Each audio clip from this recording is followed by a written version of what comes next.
안녕하세요 여러분. 오늘 사회 온라인 수업을 시작하도록 하겠습니다. 자, 먼저 질문으로 시작할게요. 여러분 혹시 이태원 클라스라는 드라마 보셨나요? 자, 거기 거의 초반에 나오는 장면인데요. 간단히 설명을 드리자면 이 상황을, 자, 주인공 일행이 이때 미성년자입니다. 자, 미성년자가 또 다른 주인공인 박세로이가 일하는 포차에 와서 위조한 신분증을 보여주고 술을 시켜서 마십니다. 자, 이것 때문에 주인공 박세로이가 운영하는 가게는 영업정지를 당하게 돼요. 자, 분명 이 직원이 신분증을 확인했습니다. 하지만 이 신분증 위조된 것이라 성인인 줄 알고 술을 팔았습니다. 하지만 그것이 적발이 돼서 이 가게는 영업정지 처분을 당해요. 자, 신분증을 위조한 미성년자에게 술을 팔아 영업정지를 당한 박세로이. 자, 이러한 문제 상황에 직면하게 됐을 때 해결할 방법은 과연 무엇일까요? 자, 물론 이 드라마상에서는 이 단밤, 이 주점의 직원은 이 신분증이 위조된 것 같다라는 의심을 하긴 해요. 자, 근데 실제 우리 현실 상황에서도 이제 이 미성년자가 아주 감쪽같이 신분증을 위조해서 가게에 들어가서 위조 신분증을 보여주고 술을 마시면은 이 가게 주인은 굉장히 억울할 수 있다는 거죠. 우리는 분명 신분증도 확인했는데 우리는 이 신분증이 진짜라고 믿고 술을 판매한 건데 이 미성년자가 우리를 속인 거라 우리 또 억울하다라고 할 수 있잖아요. 자, 이런 상황에 영업정지를 당한 그런 가게 점주들은 어떻게 문제를 해결할 수 있을까요? 자, 이 질문에 대한 해답이 오늘 수업 시간에 나옵니다. 자, 오늘의 핵심 키워드는 인권 침해를 당했을 때 구제받는 방법입니다. 우리가 살아가는 동안에 다양한 이유로 우리의 권리를 침해당할 때가 있거든요. 그럴 때 해결하는 방법을 오늘 학습하도록 하겠습니다. 인권 침해되었을 때는 어떻게 해야 할까? 특히나 우리의 인권을 보호해주는 다양한 국가기관을 살펴보겠습니다. 자, 우리의 인권을 보장하기 위해서 대한민국에는 여러 국가기관들이 있고 우리는 이런 기관들을 통해서 침해당한 인권을 보상받고 구제받을 수가 있습니다. 크게 네 가지의 국가기관이 있는데요. 법원과 헌법재판소와 국가인권위원회와 국민권익위원회가 있습니다. 각각의 기관이 하는 일이 조금씩 다르거든요. 살펴보도록 할게요. 자, 먼저 대표적인 인권 보장을 위한 기관으로는 법원이 있습니다. 법원. 자, 법원이 하는 대표적인 일은 바로 재판을 하는 거죠. 재판을 해서 어떤 사람이 잘못이 있고 어떤 사람은 잘못이 없고 잘못이 있는 사람은 어떠한 처벌을 받아야 되고 어떻게 보상을 해야 되고 그런 것을 결정하는 곳이 재판이잖아요. 자, 우리가 만약에 인권 침해를 당해요. 그러면은 법원으로 가서 나 이렇게 인권을 침해를 당했고 나의 권리를 피해받았으니 이 문제를 해결해 주세요 라고 요청할 수가 있어요. 그렇게 재판을 열어주세요 라고 요청하는 것을 우리는 소송을 제기한다라고 표현합니다. 그럼 인권 침해 당한 우리가 법원에 소송을 제기하면은 법원은 법으로서 그 문제를 판단하죠. 그걸 재판이라고 해요. 그래서 그 재판의 결과로 침해당한 우리의 인권을 구제해 줄 수 있다는 말입니다. 특히 법원에서 하는 재판은 크게 세 가지 종류가 있거든요. 민사재판, 형사재판, 행정재판 이렇게 재판의 종류가 세 가지로 나뉘는데 먼저 민사재판이라는 거는 개인과 개인 사이에 문제가 발생했을 때 그것을 해결해 주는 것이 민사재판입니다. 예를 들자면 친구한테 돈을 빌려줬는데 그 친구가 돈을 갚지 않습니다. 그건 아주 개인과 개인 사이의 일이죠. 친구가 나의 돈을 갚지 않아서 이 나의 권리가 피해를 받은 거야. 그럼 그 문제에 대해서 민사재판을 열어주세요 라고 소송을 제기하면은 재판의 결과로 돈을 며칠 안에 갚으시고 이자까지 해가지고 플러스 얼마를 갚으세요 라고 해서 그 권리를 구제해 줄 수 있다는 말이죠. 자, 형사재판은 이거는 개인과 개인이 아니라 국가에서 범죄를 지은 사람을 처벌하는 그런 재판입니다. 예를 들면은 어떤 한 성인이 묻지마 폭행을 했어요. 그러면 그건 범죄잖아요. 그 사람을 잡아서 이 죄의 무게를 측정하고 죄값에 따라 형벌을 주는 게 형사재판입니다.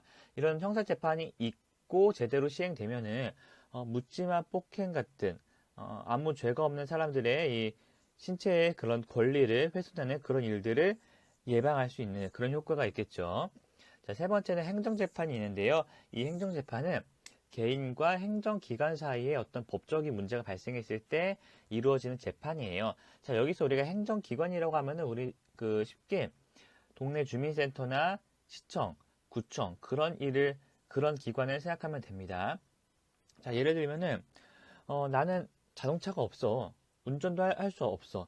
근데 어느 날 갑자기 이 구청으로부터 내가 주차 위반을 했다고 그 벌금 고지서가 계속 날라오는 거예요. 그런 나도 막 몰라가지고 어쩔 수 없이 막 그걸 냈어. 그러니까 행정기관이 잘못한 거잖아요. 그럼 그런 것들을 해결하기 위한 재판이 행정재판이다. 라고 보면 되겠습니다. 그런 거를 재판으로 해결하는 것이. 자, 또 사례를 하나 더 살펴보자면요. 교과서에 있는 건데요. 한번 볼게요. 자, 딸이라고 해서 조상의 재산에 대한 권리를 인정하지 않은 것은 부당하다. 재판을 요청합니다. 라고 했죠.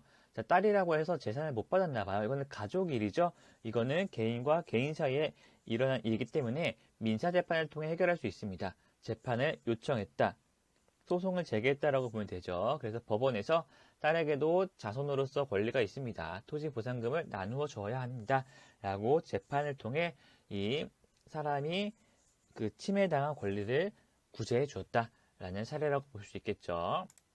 자, 그 다음 기관으로는 헌법재판소가 있는데 이 헌법재판소에 대한 거는 우리가 다음 단원에 자세하게 다뤄요. 자, 일단 간략하게만 얘기하자면은 헌법재판소는 헌법을 수호하는 기관입니다. 우리 헌법에는 국민들의 인권을 기본권으로서 보장해주고 있죠. 그것을 수호해주는 곳이 바로 헌법재판소인데 헌법재판소가 하는 일은 굉장히 많습니다. 그 다양한 일들에 대해서는 다음 단에서 얘기하고요. 우리는 그 중에서도 헌법 소원 심판이라는 기능에 대해서 알아보도록 할게요. 자, 이거는 공권력의 행사 또는 불행사에 의해 침해된 기본권을 구제해주는 역할인데, 이 법이라는 거는 국가기관, 특히 국회라는 국가기관에서 만드는 건데, 국회에서 만든 법, 그런 공권력에 의해서 만들어진 법이 우리의 권리, 우리의 인권을 침해하는 경우가 생길 수가 있어요. 그럼 그럴 때, 자, 헌법재판소에 이거 헌법에 비추어 봤을 때 이거 우리의 인권을 침해하는 거니까 이것을 해결해 주세요. 라고 요청하는 것이 바로 헌법 소원 심판입니다. 자, 예를 들어 보면은, 한때 굉장히 이슈가 되었던 병역 거부 문제를 예를 들 수가 있어요. 자, 우리 헌법에서는 종교의 자유를 보장해 주잖아요. 종교의 자유가 있다고 헌법에 명시가 되어 있는데, 나는 종교적인 이유로 총을 드는 일을 할 수가 없는 거야. 그러면은 나는 이 현역 군인으로 가는 것이 나의 종교의 자유를 침해한다. 이건 헌법에 위배된다라고 생각이 될 수 있는 거죠. 그럼 그럴 때, 나는 종교의 자유가 있는데, 지금 우리나라의 군대 시스템은 나의 종교의 자유, 권리를 침해한다. 이걸 해결해 주세요. 라고 헌법재판소에 헌법 소원 심판을 요청할 수 있는 겁니다. 이런 게 대표적인 사례고요. 또 다른 교과서에 있는 예를 들어보면은, 자, 인터넷 실명제 반대. 인터넷 실명제로 표현의 자유가 침해되고 있다. 헌법소원 심판을 청구합니다. 라고 얘기하고 있죠. 자, 우리나라도 한때 이게 이슈가 됐었는데 인터넷에 댓글 같은 거 달 때 무조건 자기 실명, 본명으로 달라. 라는 것을 하려고 한 적이 있어요. 자, 법원의 판결을 볼까요? 인터넷 실명제는 헌법재판소의 판결을 볼게요. 인터넷 실명제는 익명 표현의 자유를 과도하게 제한하여 헌법을 어긋납니다. 라고 했죠. 이렇게 개인이 이 어떠한 공권력의 행사나 불행사가 이 기본권을 침해한다고 느껴지면은 헌법재판소에 이렇게 헌법소원 심판을 요청할 수 있는 것입니다. 자, 세 번째 사례로는요, 국가인권위원회라고 있어요. 이거는 독립기구인데, 독립기구라는 말은 무슨 말이냐면은, 뭐, 법원이라던가, 대통령이라던가, 국회라던가 하는 그 어떤 기구들의 영향을 받지 않는 자체적으로 독립적으로 일하는 기구란 뜻이에요. 그래서 국가인권위원회는 자체적으로 인권과 관련된 일들을 찾아서 해결하기 노력하는 위한 기구고요. 구체적으로 하는 일은 바로 권고하는 일이에요. 권고라는 거는 이거 잘못했으니까 바꿔라. 이렇게 계속 얘기하고 목소리 내는 일입니다. 자, 예를 들어서 우리 학교에서 학생들이 보는 교과서에 그 교과서에 들어가 있는 자료들의 대부분의 이 집에서 집안일을 하는 사람이 다 여성으로 표현되어 있어요. 그거는 이제 남녀 차별을 유발할 수 있는 거잖아요. 그래서 국가인권위원회가 그런 것들을 살펴보고 교과서를 제작하는 그런 출판사에 이거는 인권침해 요소가 있다. 그렇기 때문에 이런 것들을 바꿔라 라고 권고하는 그런 역할을 하는 게 국가인권위원회고요. 개인도 개인 또 이렇게 살아가다가 어떤 인권 침해를 받은 일이 있으면은, 아, 내가 이런 부당한 일을 당하고 왔으니까 이거를 좀 알아봐 주고 어떤 해결책을 좀 알려주세요라고 국가인권위원회에 요구할 수가 있어요. 그거를 진정을 넣다라고 표현하는데, 그걸 통해서 우리는 구제받을 수가 있죠. 자, 교과서에 있는 사례로는요. 자, 그 비합리적인 나이 제한으로 평등권을 침해받고 있어요. 자, 교통도우미를 뽑는데 연령 제한이 있네요. 자, 나이가 많아도 건강하고 또 이거 하는데 무리가 없으면 지원할 수 있잖아요. 근데 이런 나이 제한이 합리적이지 않다. 나의 평등권을 침해하고 있는 것 같다라고 생각이 돼서 이 사람은 국가인권위원회에 진정을 넣은 거예요. 국가인권위원회가 이런 거 할 때 나이를 높일 것을, 채용 나이를 높인 것을 권고합니다. 라고 구제를 해준 거죠. 자, 그리고 국민권익위원회라고 있는데요. 이거는 행정기관의 잘못된 법 집행 등으로 피해가 발생했을 때, 이거를 구제받을 수 있는 방법입니다. 아까 얘기했던 것이랑 비슷한데, 뭐 구청에서 딱 불법 주정차 위반 딱지를 나한테 보냈는데 나는 그런 잘못을 한 게 없는 것 같은 거야. 그럼 국민권익위원회에 이야기를 해서 이것 좀 잘못된 것 같은데 조사해주고 해결책을 제시해 주세요 라고 하면은 그런 것들에 대한 일을 하는 게 국민권익위원회입니다.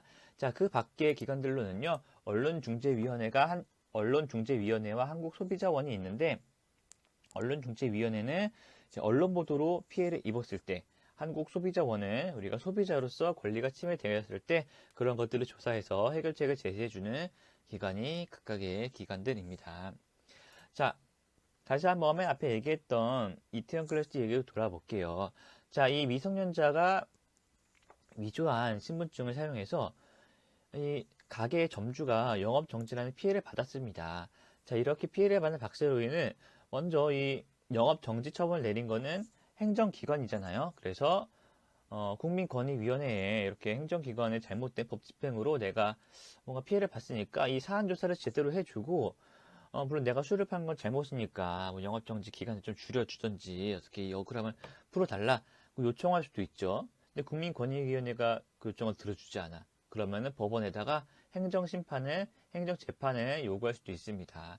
자, 그래도 해결이 되지 않으면은 국가인권위원회에 이런 사실을 알려서 뭔가 잘못되었다. 나의 인권이 침해당했으니까 도와달라. 라고 요구할 수 있겠죠. 그래서 이러한 기구들을 통해서 침해당한 인권을 구제받을 수 있다. 라는 내용입니다. 그리고 무엇보다도 우리가 인권 침해를 당했을 때는 우리가 적극적으로 이것을 해결하기 위해 노력하는 자체가 반드시 필요하다고 얘기할 수가 있겠죠. 그래서 오늘 수업은 여기까지만 하고요. 여러 가지 내용을 배웠으니까 여러분 직접 교과서 살펴보면서 복습해 주시기 바라고요. 남은 시간은 과제하고 제출하는 시간으로 하도록 하겠습니다. 그럼 끝내겠습니다. 감사합니다.